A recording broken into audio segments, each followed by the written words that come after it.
अगर आपने नारुतो देखा है तो आपको रैंक के बारे में तो मालूम ही होगा। हर लेवल पर एक अलग रैंक मिलती है हर शिनोबी को। जैसे कि जो नया नया शिनोबी बनता है उसको रैंक दी जाती है गेनिन, एंड उसके बाद जो शिनोबी की रैंक होती है वो चुनिन होती है, एंड देन आफ्टर उसके बाद जो आती है वो जोनिन होती है, और लास्ट में हम पहुंचते हैं कागे लेवल पर। एंड कागे लेवल पर पहुंचने के लिए बहुत ज्यादा पावर होनी चाहिए। लेकिन सबसे पहले जब ककाशी इंट्रोड्यूस हुआ था तो उसकी रैंक थी जोनिन। तो इस वीडियो में हम रैंक करने वाले टॉप 5 जो कि सबसे पावरफुल जोनिन थे, हमने पूरी सीरीज में देखे हैं। एंड हाँ, ये सारे के सारे ककाशी लेवल के हो सकते हैं, मतलब कि शुरुआत के ककाशी लेवल के तो होंगे ही। तो करते हैं वीडियो को स्टार्ट एक छोटे से इंट्रो के साथ।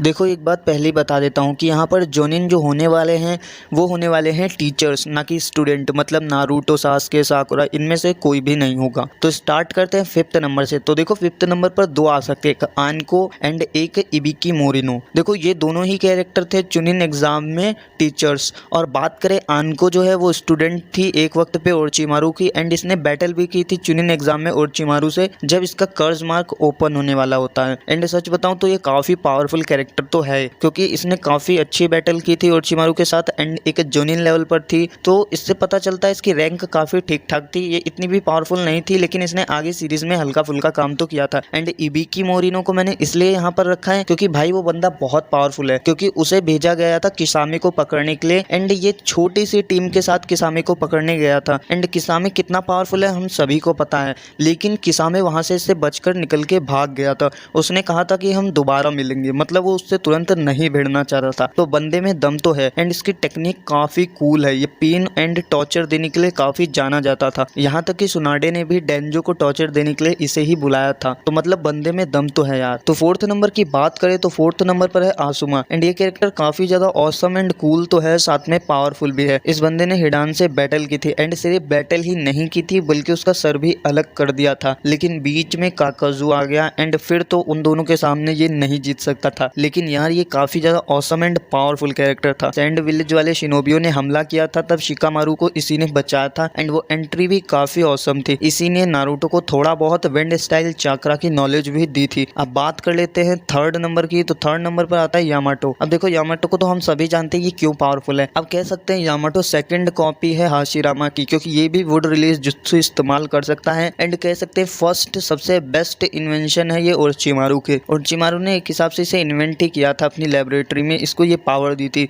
एंड यामाटो काफी अच्छा है, यहाँ तक कि इसने ककाशी से भी बैटल कर रखी है, एंड इसने ककाशी की जान भी बचाई थी। अगर आपने वो फिलर्स देखे हैं जिसमें ककाशी और ओरोचिमारू को पकड़ने जाता है, एंड वहां पर कुछ ऐसे लोग होते हैं जो खुद को विंड में यानी कि एयर में बदल सकते हैं, और वो किसी भी इंसान के अंदर घुस सकते थे। और एक उनमें से क्या करता है, ओरोचिमारू को बचाने के लिए ककाशी के अंदर घुस जाता है, जिसकी वजह से ककाशी सांस नहीं ले पाता है। फिर यामाटो वहां पर उसकी मदद करता है एंड ककाशी की जान बचाता है।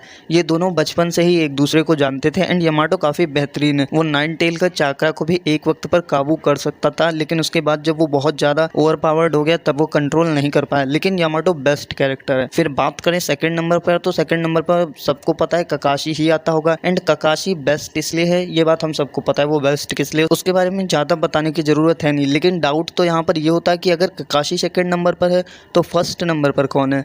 तो देखो 1st नंबर पर जो कैरेक्टर है वो है माइट गाय।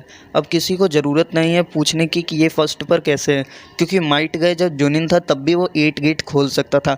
एंड ककाशी को उस वक्त हराने के लिए 7 गेट ही काफ़ी होते। अगर डबल शारिंगान होती तब तो बैटल लेजेंडरी हो सकती थी, लेकिन अगर सिंगल शारिंगान है तो माइट गाय ककाशी को 7th गेट पे ही हरा सकता है, क्योंकि वो बिना शारिंगान में देखे भी बैटल कर सकता है। तो किसी गेंजुत्सु में तो वो कभी फंस ही नहीं सकता, और वो कितना पावरफुल है ये बात तो हम सभी को पता है।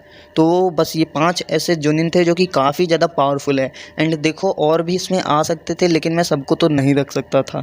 तो वीडियो यही तक थी। वीडियो देखने के लिए बहुत बहुत थैंक यू।